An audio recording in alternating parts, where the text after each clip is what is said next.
সীমান্ত মামা বলেছে মুসলমানের হাড্ডি ভাঙে।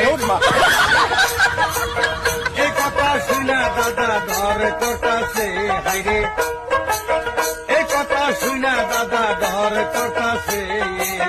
সীমান্ত মামারে গলায় কামাইছে, সীমান্ত মামা বোধহয় পাগল হইয়াছে। সীমান্ত মামা বলেছে মুসলমানের হাড্ডি ভাঙে।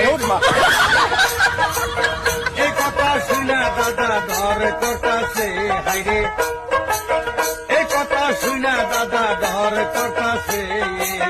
সীমান্ত মামারে গলায় কামাইছে, সীমান্ত মামা বোধহয় পাগল হইয়াছে। সীমান্ত মামা বলেছে মুসলমানের হাড্ডি ভাঙে।